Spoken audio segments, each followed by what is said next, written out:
So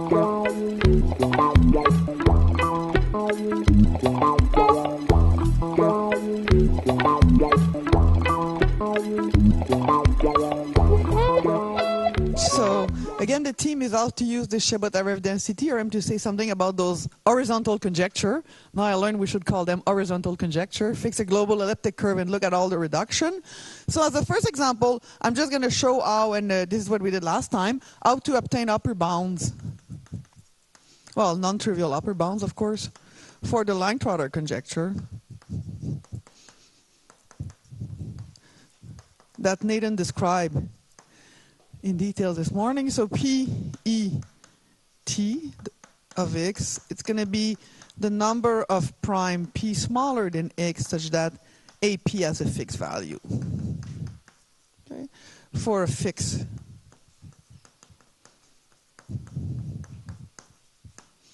And of course, E is without CM.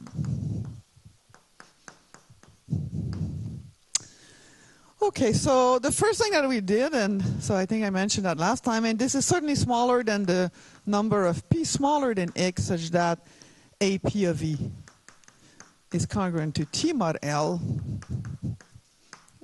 which a priori does not look like a good upper bound, but if we can let L vary with x, then we can get a good result. And this thing we can count, because this thing can be counted by the Chabot-Aref density theorem. This is equal to the number of prime P smaller than x such that, well, I use the notation to say, I use a Galois representation notation, which is to say rho L of sigma P is the image of the Frobenius in the Galois group. You can also think of the Frobenius as an element of the Galois group.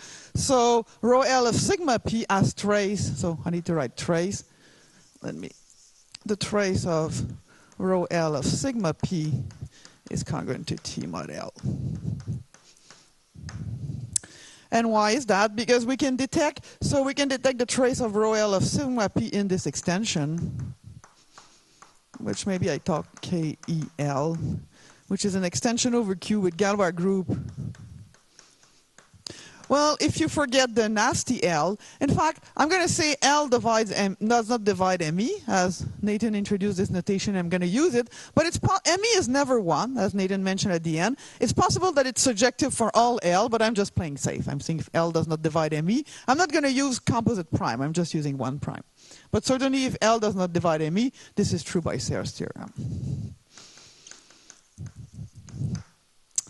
Okay, so I know that, and I know that in this representation, the trace of that, so this is the last thing, the trace of rho L of sigma P is congruent to AP mod L. So then this thing is just, so maybe I write that CTL divided by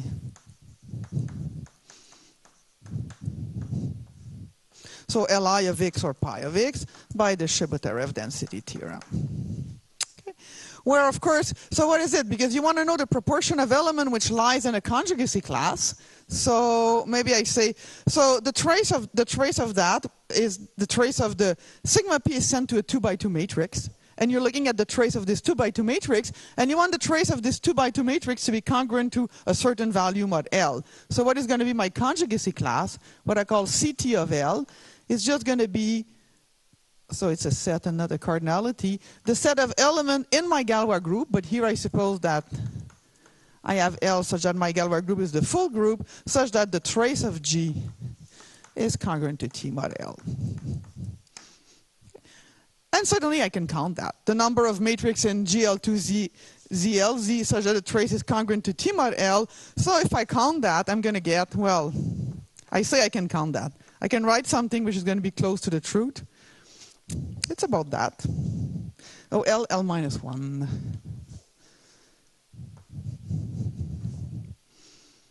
Oh, and yeah, it depends on the, so let me write that. So the cardinality, there are two answers. L square minus 1 or L square minus L minus 1, depending if T is congruent to 0 mod L or T is not congruent to 0 mod L. Okay, if you do the count, there are two cases. There's a condition that the determinant is not 0, which plays with that. That's why you get different count when the trace is 0 or not. So I'm going to get something which is, and of course the number of element in GL2 is of course L minus 1 square, L plus 1 L. So if you do that, let me just, I don't want to write this exact formula, I'm going to get something which is about 1 over L, Li of x. Okay? Because this is the number of element in your conjugacy class is that, the number of element in the group, it's about L to the 4, so I get something which is about that. So now I'm saying this will give me an upper bound. Well, now I can choose my L. So if I can choose my L to be some power of x, then I will get an upper bound which will be Li of x over x to the theta. So this looks a bit too good because here it looks here I could take any power of x. Well, in fact I cannot take, it looks here I can take any power of x and get below square root of x over log x, which would be bad. But in fact I cannot take any power of x because I don't have an error term. So by choosing L to be a power of x, maybe my error term will go to infinity, will be bigger than the main term. So in order to do things like that, and that's one thing I want to stress, we need explicit version of those theorems. Which, as Peter mentioned, people were not really concerned, when the first proof of the Chebotarev theorem by that. And the first explicit version for general number field is actually due to Lagarias and Odlyzko in the 70s. So explicit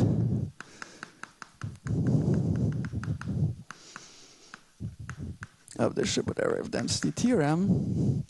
So let K be a number field. So it could have an extension of number field in general. I'm going to take my base field to be Q.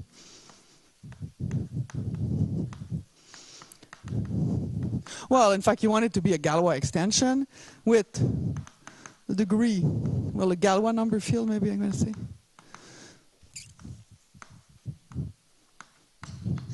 And discriminant.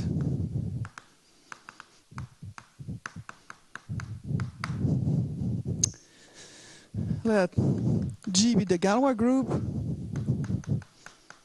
and C a conjugacy class. Well, a conjugacy class or a union of conjugacy class, then I just do the sum.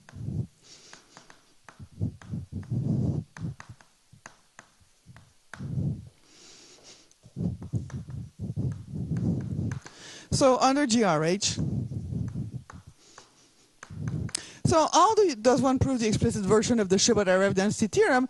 Exactly as one proved the prime number theorem. Okay, this is the same thing. So you have your integral, you get an explicit formula, and in the explicit formula, the main thing is the contribution of the zero. And by moving the integral, you can get the contribution of the zero to be, well, smaller than the main term, but the zero free region, you can only move it to some zero free region, which is quite complicated, which explains the error term.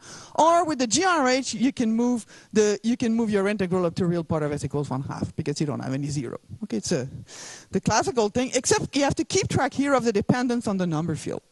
Okay, like when you prove the prime number theorem for arithmetic progression, you have to keep track of the modulus. So on the GRH, I'm going to get that pi c x k over q. So I don't know if I use the notation. This is the number of prime up to x such that the Frobenius will lie in the class C from the extension k over q. This is going to be c g pi of x. Okay, I said GRH, so it's not surprising that I get that.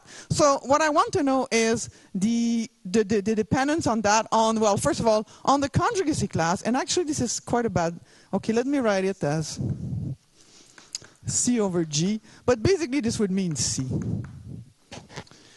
Because this G will go away because here I have NK plus log of DK. Okay, so NK and G will cancel, so basically what I have is C, and I should put a log X for safety. Okay, just to make sure. Okay, that's the error term that you get. So what you have to keep track is the dependence on the number field and also the dependence on the conjugacy class. Okay, that's a very bad error term, by the way, because if the conjugacy class is big, this even under the GRH, it doesn't take a lot of time for this to be this times that to be x. For say, I'm sorry. Oh, it's absolute. Yeah. This is very important because here my L varies. It's absolute because I have those two numbers. Part of the exercise is it's absolute. Yes, absolutely. There's one absolute constant exactly, which doesn't depend on the number field. Yeah, that's very important, huh? Because for me, my field depend on L, and I'm choosing L as my parameter. So if my constant depend on L, it doesn't mean anything. Yeah, it's absolute. Okay. Well, when I'm going to use it for elliptic curve, I can write sometime O of E, which is it depends on the elliptic curve, but I know how it depends. I could write it. So this is on the GRH, and without GRH. So I'm not going to use that, but one should write at least something unconditional. I'm not going to show it to you, but you can get unconditional bounds. But you would save very little. You would save basically power, not arbitrary power of logs, tiny powers of logs. So this would be, so CG pi of x. Well, first of all, you also have to worry about the Siegel zero. Okay. So this is the Siegel zero, and then you have the term that you would recognize, which is this.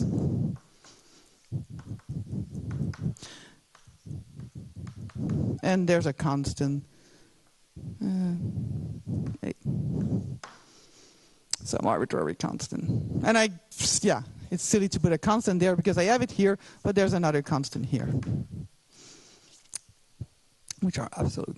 Okay, so beta is the Siegel zero, as you know from, well, not proving the prime number theorem because there's no modulus, but if you do it just for Dirichlet's zeta function, so there's how close is the zero with respect to real part of s equal to 1 when you go up. It gets arbitrarily close. But there's something which is worse, is how close is the zero with respect to the modulus of your character, or with respect to the conductor of your representation. And the Siegel zero is the zero which has a tendency to be very close, and for number field it would be like that. So there's only, in all this thing, which is, I mean, this is very, very close. So in this thing, there's maybe 1 0 beta. Of course, there's no 0 beta, but you cannot rule that out. So this is the Siegel zero. But in fact, and I should say for this condition also comes from the Siegel zero. Okay, when you put the bound for the Siegel zero, in fact, this is going to be the worst error term because of that. I guess it was done in two parts. When they didn't care about that. Or maybe actually the explicit bound, the Siegel zero came after. But using the explicit bound that you know on the Siegel zero in terms of the number field, you will get your estimate. But I'm not going to use that one. Okay, I'm going to use the conditional one. Then, okay, so if I do that, if you remember I had I have 1 over L pi of x. This is the number of elements of the class divided by the number of elements of the group. It's about 1 over L plus big O. Well, okay, I should tell you what are the bounds on nk and the discriminant. So nk, of course, is the degree of. So this is bounded by L to the 4, or this is about L to the 4. Okay. Maybe I write it explicitly because I didn't write the element of the Galois group before. This is the number of 2 by 2 matrix, invertible 2 by 2 matrix over Z over LZ.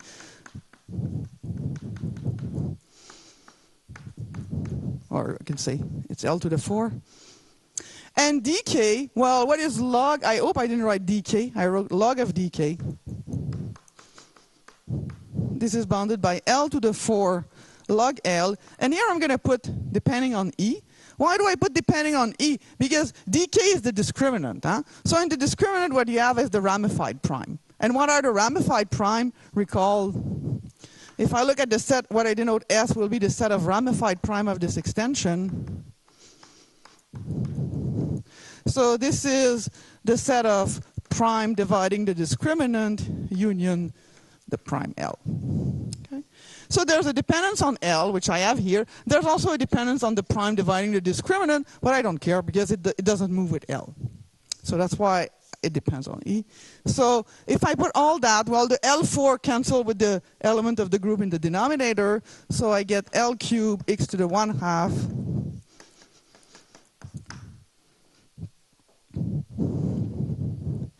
And this is how you get an upper bound. This is not. This was done by Serre in a very nice paper, Quelques applications du théorème de densité de Chebotarev. Nobody had done it before. So it's a very simple and nice idea. Of course, I took time to explain all the tools. And now you just optimize that. Huh? So if I want to find the upper bound, optimize. And let's forget about the log. So basically, this is x over L is equal to L3. So I get L is x to the, L4 is x to the 1/2, so L is x to the 1/8. Should get x to the 1/6. Oh no, I get 5, 6, and this is what I get. Sorry.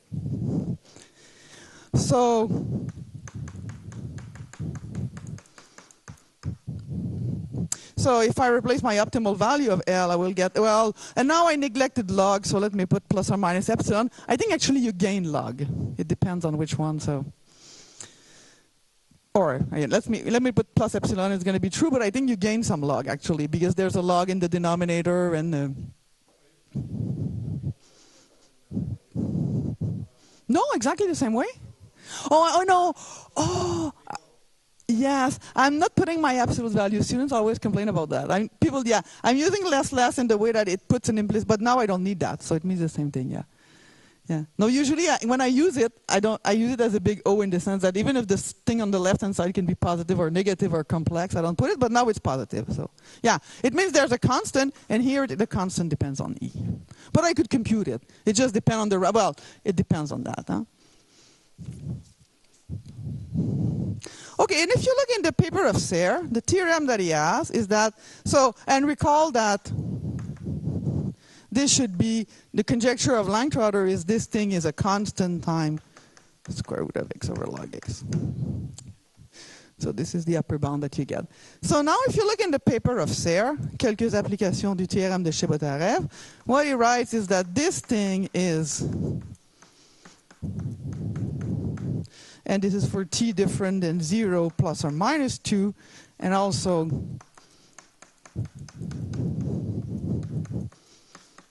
oh, here there's some log, but I think you gain on the log. So in fact, you can get 4/5 for all t, and you can get 3/4 for t equal to 0.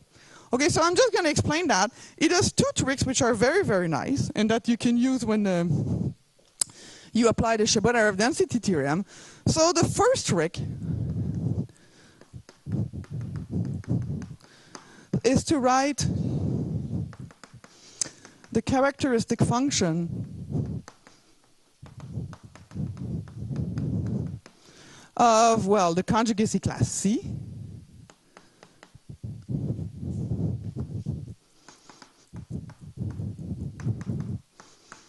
in terms, so this is a function invariant by conjugation, so you can write it in terms of the irreducible character of the group.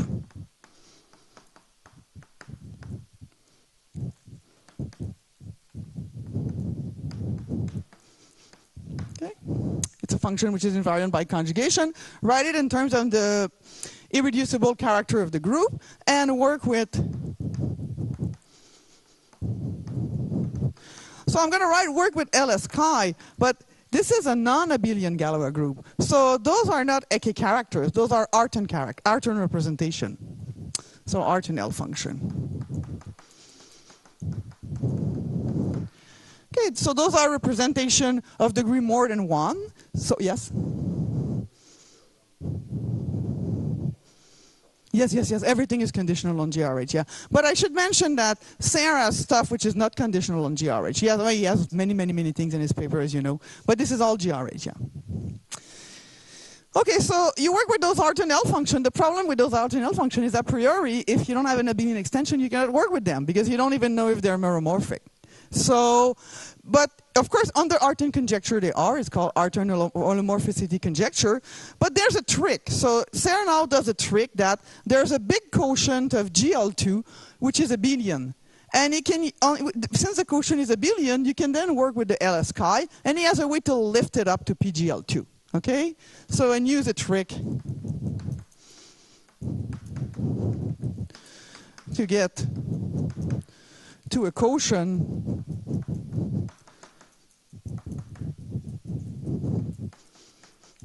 are allomorphic. Okay, and then this quotient needs to have certain property. That's not such a simple argument. So, but what does it give? It gives the error term. So big O of the size of the conjugacy class. Let me forget about the group. I'm going to write it like that.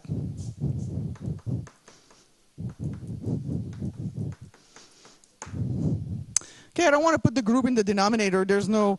So if I had written that, you know, with this notation, there would not be any G in the denominator because it cancels with this and that. Well, there's a log L which remains, but it goes into log Lx. Okay, so that's a big saving. Now you go from L to the cube to L to the 3/2. So that's the first trick. So then if I did, I'm kind of worried because I got 7/2. So then it gives, if you optimize, it gives x over L plus L to the 3/2 x to the 1/2, or maybe I should say equal. So if I do that, it's going to give me, yeah, 1/5. That's good. Okay, so I get that L is x to the 1/5.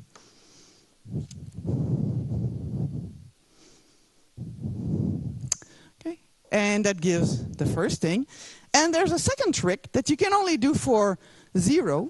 I'm not sure where I'm going to write. Maybe on this one. And there's trick 2. And this one I like also because I used in the other context, is that sometimes there are some things which actually, I talk at the beginning at something called the BP, and I said, oh, the question of looking when BP is equal to 1, when the index of the Frobenius ring inside the endomorphism ring is 1, it refines the question of is the group cyclic. And if the group is cyclic, you know, if you look at all reduction of an elliptic curve such that the group is cyclic mod P, that's again a theorem of Serre. And Serre proved that by doing Houli's sieve in that context. He managed to do that. And there's another proof of that, which is for the BP equal 1. And this other proof, so Serre managed to do that because he was using splitting completely in those extension. But now, if you want to look at the BP, you have to look at cyclic completely in those extension. Okay, so look at the extension fixed by the constant.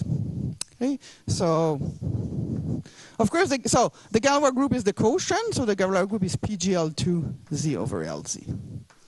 Okay. So I should have written maybe GL. So look at the, you know, all the elements in this field which are fixed by that. The Galois group is this one, and then the Galois group here is the quotient.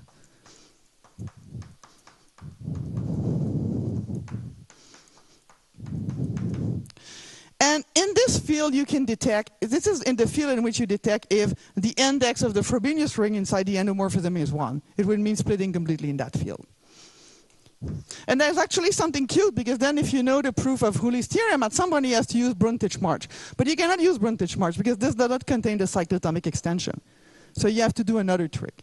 But this is absolutely not what I want to say here. What I want to say here is that if you can measure here, then of course the size of your, well, the ratio of the size of your conjugacy class in the Galois group is the same, but the size of the conjugacy class is smaller because you're into PGL2. And here you can measure AT equal to 0. Since, so the trace of G is congruent to 0 mod L is invariant by multiplication of scalar.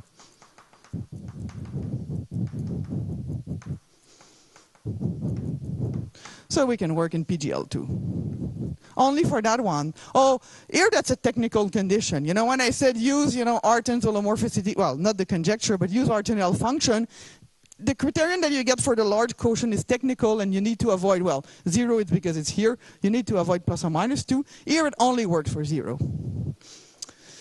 So we can use PGL2.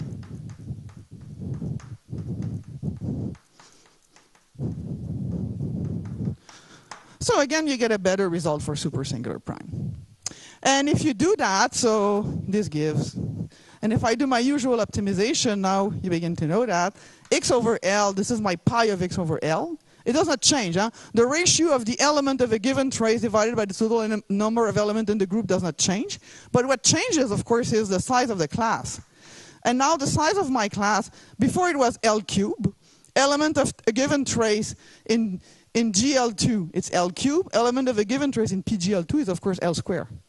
So now I get L square, and I can square root it because I can also apply the trick number 1. So you apply both trick.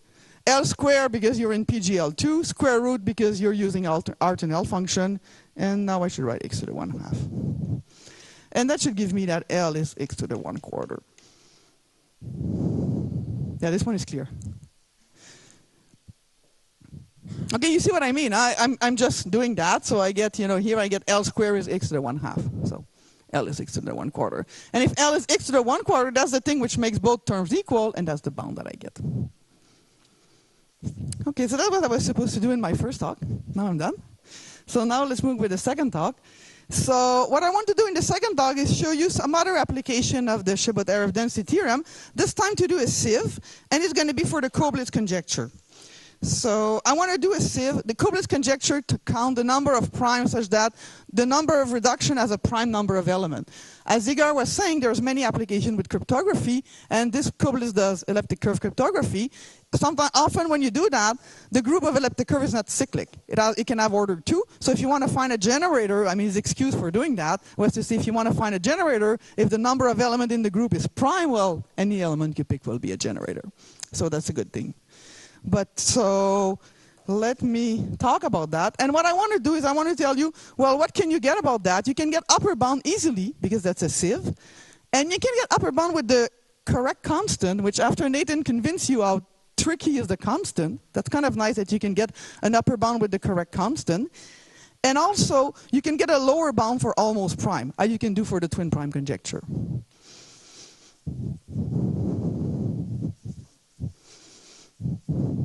Okay, so now I want to look at Cobles conjecture. The tools will be completely different because that's a different conjecture.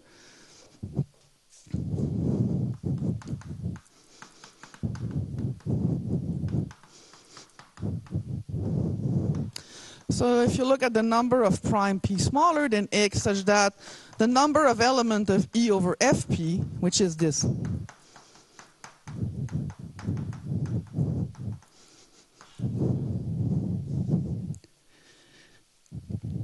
and what's Cobles conjecture that this should be? So I'm going to talk a bit about the constant. That's going to be easy because Nathan did all our work. So there's a constant which depends on E, and I will call it twin so that we know which constant it is.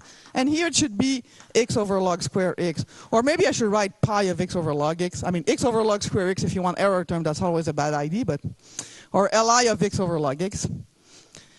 So, and why is this that you get that? Well, the heuristic for the order is the same as the heuristic for, let me do the twin prime conjecture. That's the same heuristic. And then I'll define the constant for this conjecture. Okay, so this is similar to the twin prime conjecture. And Cobles called it the twin prime conjecture for elliptic curve. And usually we say, oh, the twin prime conjecture, which is completely open, but now it's kind of we don't want to say that too much, with all the exciting development in the field of bounded gap between primes. So the twin prime conjecture, which is still open, but I didn't check the web this morning, but I think it is, yeah. I think the gap is still around 600. So the number of prime p smaller than x such that p plus 2 is prime. So this looks like that because you're giving two primality condition. Of course, here it's not +1. It's something that depends on AP, and it's going to be difficult to get as good results. We're not going to get that good result because of that. And what is that? Well, this is a constant, which is the famous twin prime constant.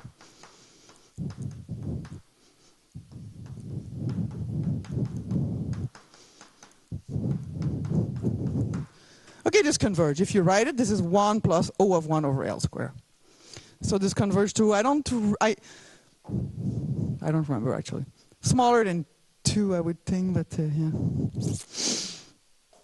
The probability of a number, this is the probability at 2. It's higher than 1, but all those 1 are smaller than 1 and way smaller. So I think it makes the number around 1.7.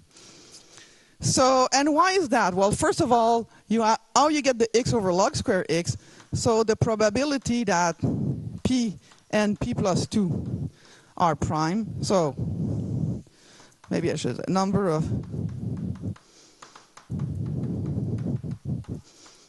So if I want to think about it in terms of a probabilistic model, that should be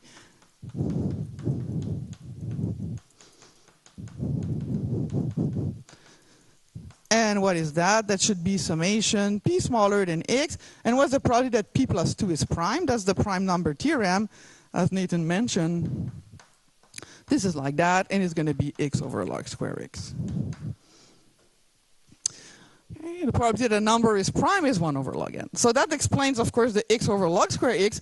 Now, of course, the problem with that is that this would also tell me the probability that p and p plus 1 is prime. It would tell me that this is x over log square x, which is, of course, false, because p and p plus 1 are never prime together. So, and that's why you need to adjust. Same thing if I have p and p plus 2 or p and p plus 15. Obviously, it's going to change because of the dependence modulo 3 and 5. So the constant, so it's going to be the product over all L. And as Nathan explained, except, you know, for me, I don't have a formal probabilistic model, but what are you going to do? Well, you're going to write on the top the probability that n and n plus 2 are prime at the same time. Okay, which is what I use. But now I want to correct with the normal probability, which is the probability that L does not divide n and m, where n and m are two independent random numbers. Okay, which is the model that I use. I use that. I consider n and n plus 2 as independent, but they're not. They're dependent. Okay? So, and what do I mean by probability? Every time I would write probability, I would mean just counting. See, discrete probability. So those are always finite set. So the probability of an event is the number of times the events occur divided by the total number of events. So L divides n and n plus 2. So this can take L values, and two of them are not good, 0 and minus 2. Well, unless L is equal to 2, and I let you compute that at L equal to 2, it is that. Huh? Because if a number is odd, well, n plus 2 has more chance of being prime than another number. In fact, twice as much. So this is why you have these 2. And here I get, what do I get here? I get L minus 2 divided by L. So this is for L does not divide that. I have to avoid 2 classes. I divide by the total number of classes, just discrete probability. And denominator, I consider that those are 2 independent events. So L minus 1 over L squared. And this is a twin prime constant.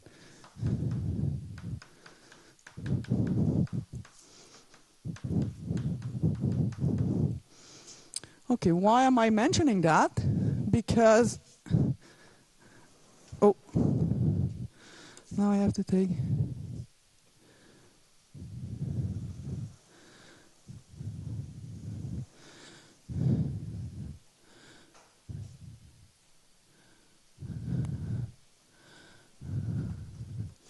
Okay, why am I mentioning that? Because now I want to do the same thing for Cobles conjecture. I want to write the constant because I want to do a trick to get the right constant.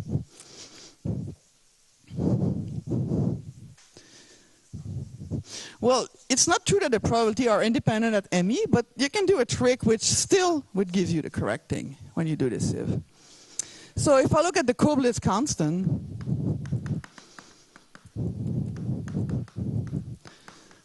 so it's going to be the product over all L. Well, what Cobles wrote was, let me write that, is going to be wrong. Product over all L, that the probability that L does not divide P plus 1 minus AP divided by the probability that L does not divide a random number. Okay, the top we can compute because it's the Chebotarev density theorem. We know how to compute that, so I'm going to write that as, I'm not going to write the exact factor. I'm going to use CL, which is the thing that you use all the time in Sieve. So let me define them. And this is 1 minus 1 over L. Okay, L minus 1 over L, I write it like that for obvious reason. It looks like the zeta function. It's useful in the Sieve. Okay, so, and this is something that we know, huh? So this is just by the Chebotarev density theorem, where GL is... Okay, to give credit to Cobles, that's not what he wrote. He wrote GL is whichever field it is, which is not the full one.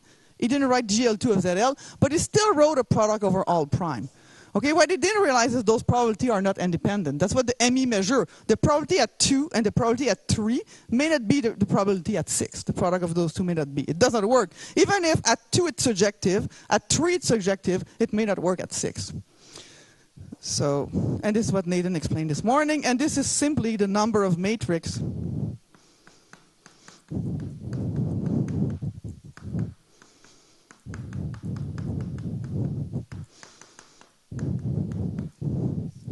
Okay, it's exactly the same thing I wrote before. I'm writing it a bit differently because it's, you know, if you know Sieve theory, it looks that it would go well with this notation. So this is wrong because, well, this is wrong. It could happen that the constant is like that, you know. There are many curves for which the constant is exactly like that, which doesn't mean that ME is equal to 1. There's kind of a coincidence. It's because what I'm going to write is going to be equal to what I wrote. So this is for, and now we have to compute the probability at ME. So unfortunately, I have to erase that. Okay, I have to write the probability at ME, and let me write the probability at ME as 1 minus omega of ME. So I should say this is due to also David Ziwina.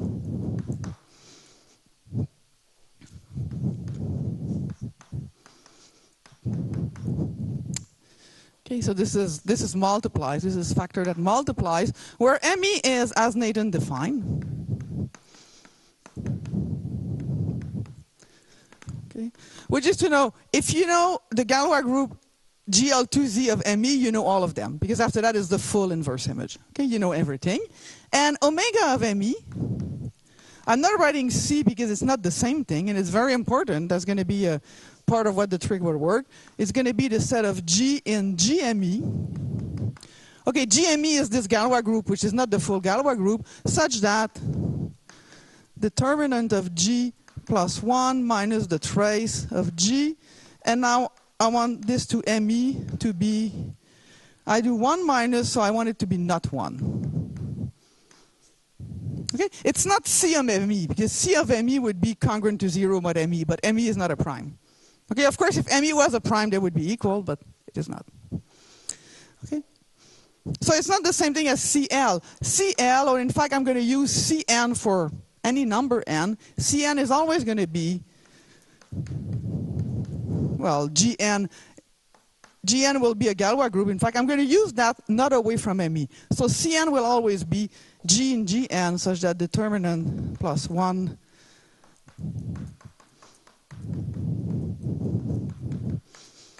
let me see if I didn't contradict anything. Yeah.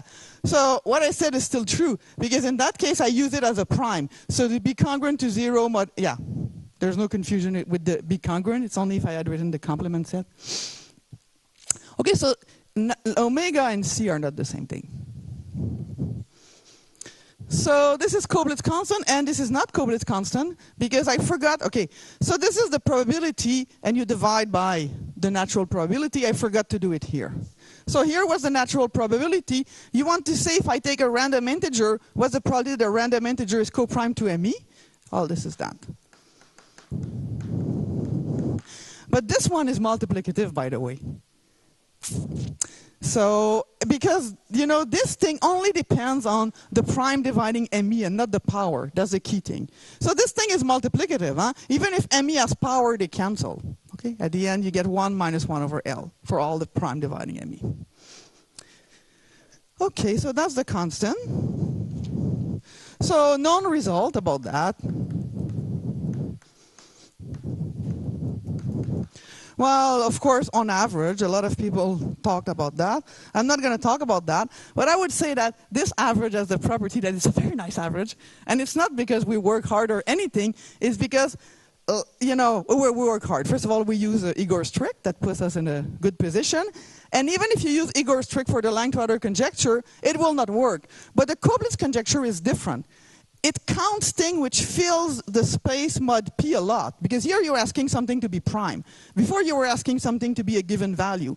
So it fills the space mod P way better, and because of that, when you apply Igor's and Bill Banks' technique, you can get the optimal average. Okay?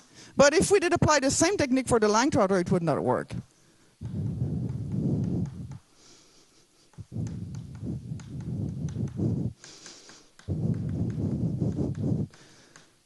twin. So if you do that, you're going to get, so what you're going to get as a constant, let me write that.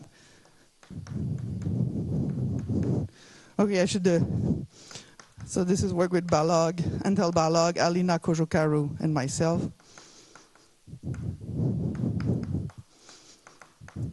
Okay, what is nice about that? First of all, what is nice is C-twin is exactly that. Okay, so C-twin is product L1 minus... Okay, there's no reference in my elliptic curve in that definition. Huh? So here I'm taking GL to be GL2. So maybe I could have written that this is just, you know. When Cobles wrote that, he actually wrote the fraction from that, which is, could have written there.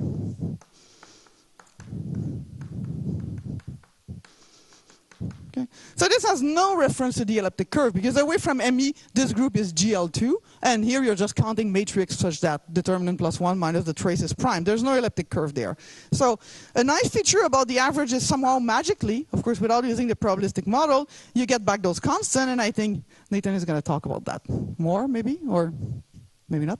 So and then you can, so which doesn't mean that the average of those constant is that constant, but actually it is, and this is Nathan's work. But when you do that, you get that. And the other nice thing that you get in this case is that, I mentioned that because Igor mentioned it also, AB is optimal.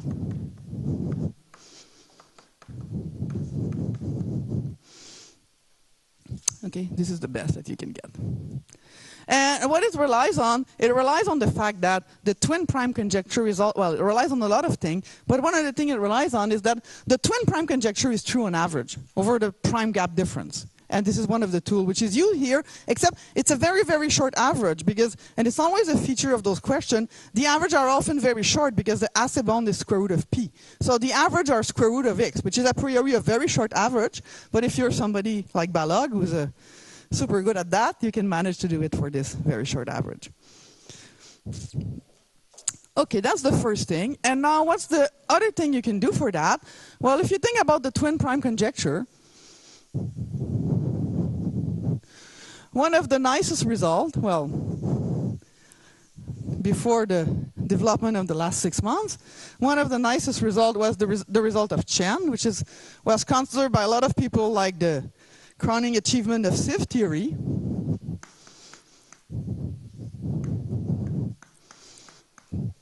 Which is to say that the number of prime p smaller than x such that p plus 2 has at most 2 prime factor.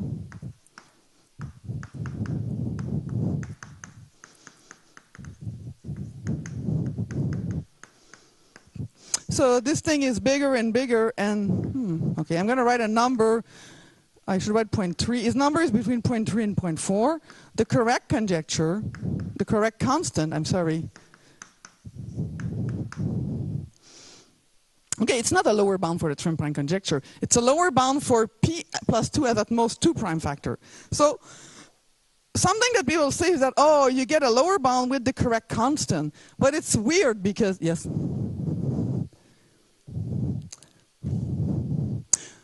No, this is for the, C-twin is the twin prime, oh yeah. How did I call the twin prime conjecture? Oh yeah, it's the singular series. I didn't give it a name, huh? Yeah. But now that you're saying that, everybody's confused. Yeah, C-twin is that. Yeah. Okay. And one thing, and I'm going to say that about my result too. Oh, here you get, you know, the correct constant, the lower bound with the correct constant, but you're counting something which is way bigger, huh?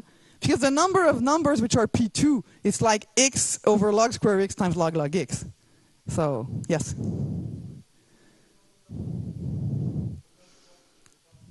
Yeah, exactly. But no, this is what you get.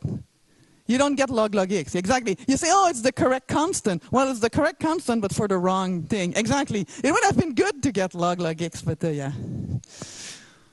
No, this is exactly what you get. Yeah. For a reason, I think you cannot, I think the reason you don't get that is the same reason you cannot, there's this parity thing that you cannot break that barrier. I think that's related, so.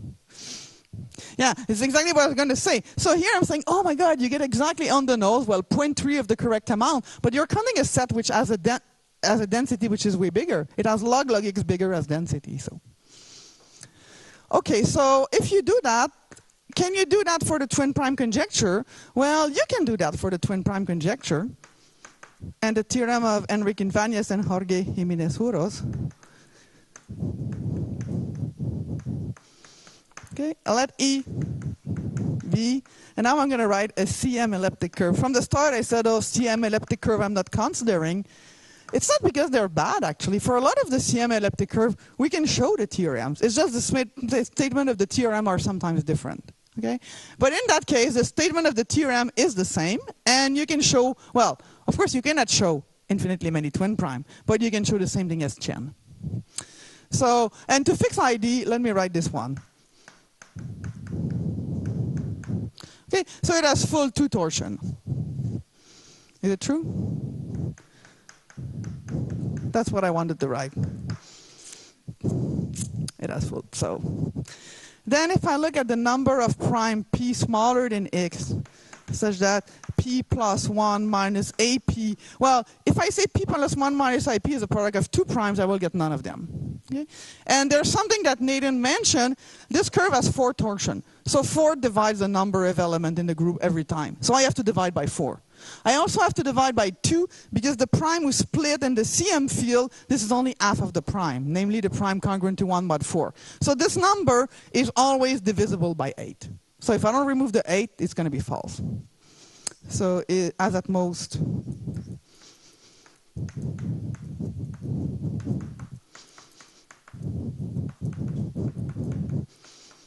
so this is bigger than x over log square x. Okay, so you get the correct result. So the prime factor can be the same. And why is that true? Proof. And the proof is because the curve has CM, p plus 1 minus AP. So we said it several times. This is going to be 1 minus pi p. And now do I read it backward? Well, I guess it doesn't matter because minus is, I can write pi p minus 1 or, okay. So here I'm saying nothing. Huh? I'm just saying the root of this polynomial like pi p and pi p bar. This would be true for any curves. But now I have a CM curve. So this would not be true for any curve. The field where pi p belongs is fixed. It's the CM field. So this is a very special case. It will not be true for an elliptic curve. It will go all over the place. In fact, I think Nathan is going to talk about that. This is another conjecture of Langtrotter. If you take a non-CM curve and you adjoin pi p to q, you get all different fields. So the field occur in a way with always the same probability. But here you get always the same field, the CM field. So we need to count. Well, we need to count. They counted the primes pi p in z of I such that pi p plus 1 is prime. So it's exactly the same question. Well, exactly the same question. It's annoying because you have to transfer it to. So you can do Chen Sieve.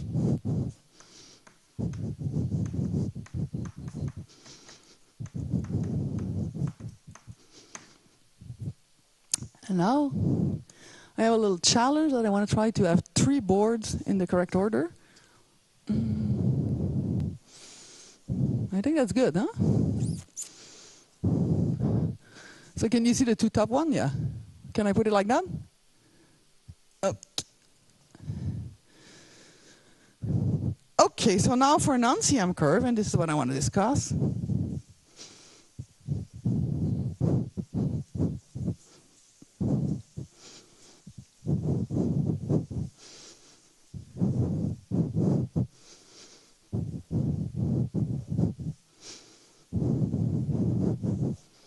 So for a non-CM curve, so this is work of myself and my colleague Guillaume from Nancy. So what we can show is that let E be a non-CM curve over Q, then the number of prime p smaller than x such that p plus 1 minus ap. So I'm going to write is equal to p8 Okay, it has at most 8 prime factor. This is the correct density. Well, now this is the correct density for something which is way bigger. Okay, there's a number, but there's also the correct constant, and there's x over log square x. Mm-hmm. Yeah.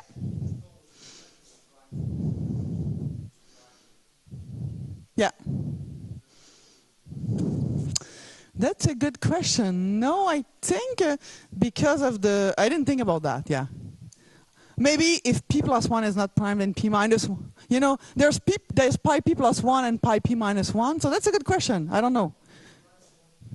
Yeah.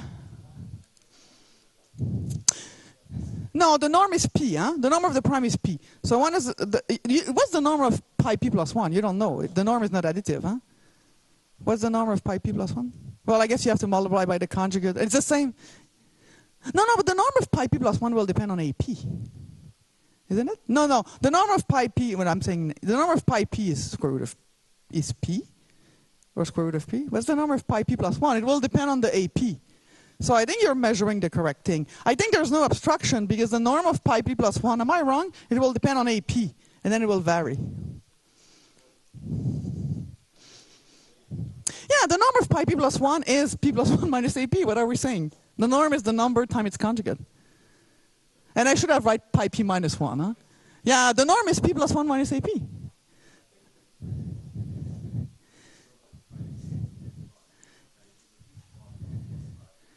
I should have written pi p minus 1, first of all. Would have okay, first of all, okay, sorry. Yeah. Can I say that p is a split prime also, of course, huh? Obviously.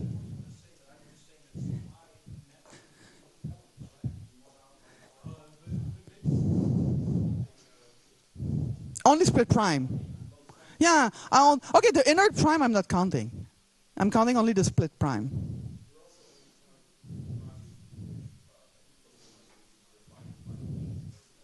This always happens, yeah.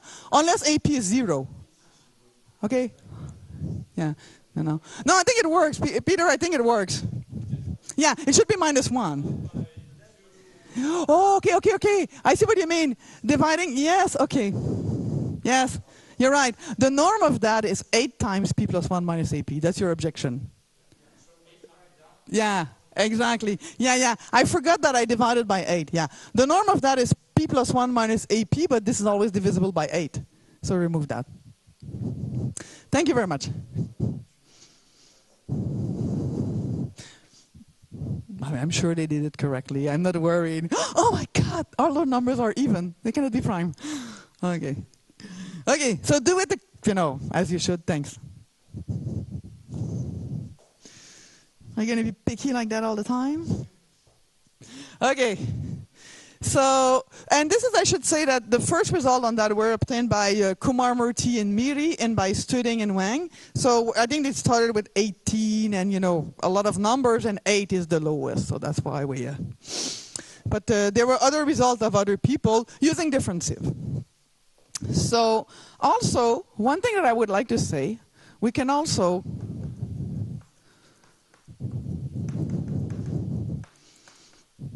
Okay, here you can get the correct constant for a question which is the wrong question, but you can get the correct constant for the upper bound.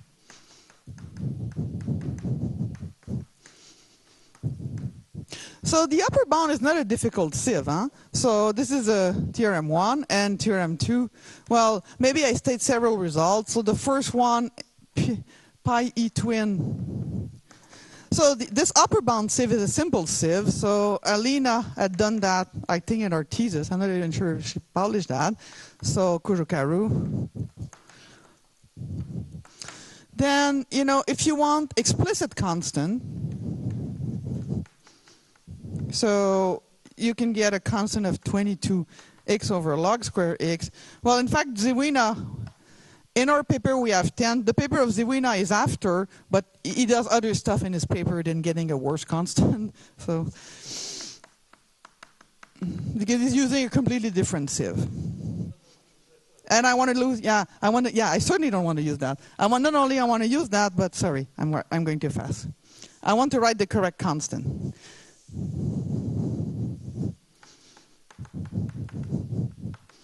Yeah, I don't want to write left, left. Thank you very much.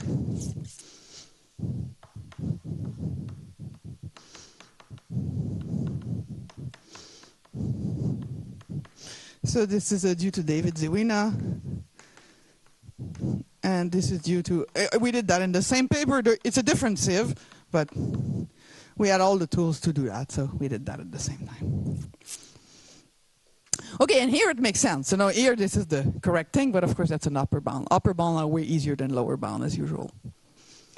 Okay, so I would like to explain how we do that, and the thing I would like to emphasize is how to get the correct constant, because for me I'm always amazed at the fact that you can bypass. I think they didn't convince you that this ME is nasty, that you can in some way bypass this nasty ME by using a simple trick, but it's only for this conjecture.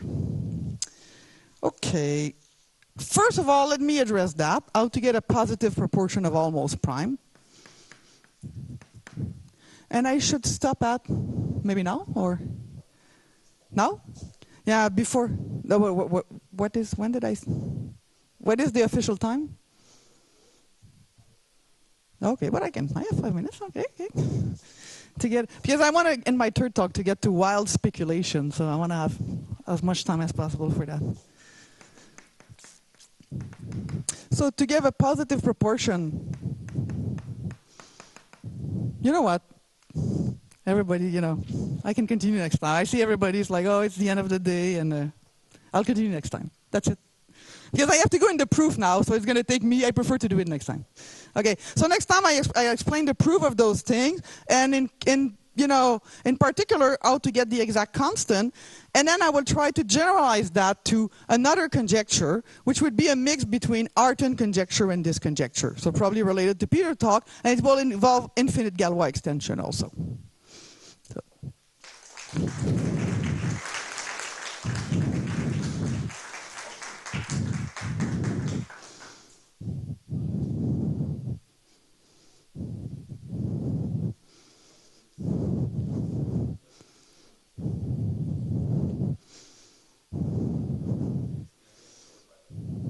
Yeah, the 7/2 always works, yeah.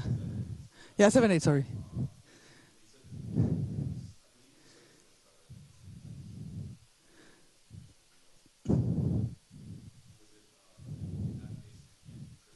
Yeah, the trick is you need to have an abelian, okay, you need to have a big abelian quotient. There's always a big abelian quotient, but your big abelian quotient has to meet your conjugacy class in a peculiar way. Has to represent things. And it happens that for those values of t, believe it or not, it doesn't meet the conjugacy class in the correct way. So it doesn't apply. And this trick, every time you want to apply it, because this is for AP. So of course, for this question, I want to apply this trick to. I want to get the best error bound. You have to re-verify it all the time. Because if your conjugacy class changes, you have to verify this technical condition all the time. That might be something like that, huh? Yeah. And p plus 1 minus ap, yeah. That might be something like that, actually. You know what I think this is? But yeah, it's kind of a, using the characteristic function and it's not that simple, the argument, which is to say every time you want to check it for your thing, it's not like a black box and you check. You have to, but I think that might be the reason. But you can use the 7/8. There's no trick. You can use the 7/8, yeah. I think that's the best. Oh, okay, I may be wrong. I think in Murti and Sarada, they got the 4/5 even for plus or minus 2. Yeah. So I'm sorry, I might be wrong. So it's the best in SER, and only one paper tried to improve that. It's Murti and Sarada. I think they improved that for plus or minus 2. I forgot to check. Yeah. Yes.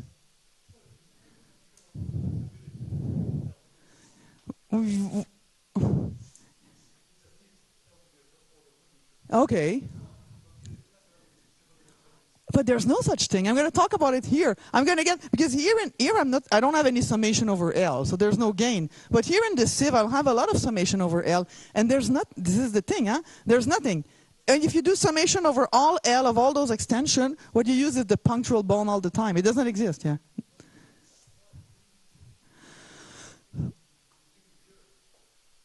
No, but what you mean is on average, you don't gain anything on the punctual bond. There's no such result, yeah. But here there's no average, so So there's nothing to be gained. Yeah, but you see, when I'm going to do that for that question, you could get way better than P8 if you had some saving on average, but you don't. Yeah. And you're going to say that you have something about it. I know you thought about that, Bob, you're vinograda for those extensions. No?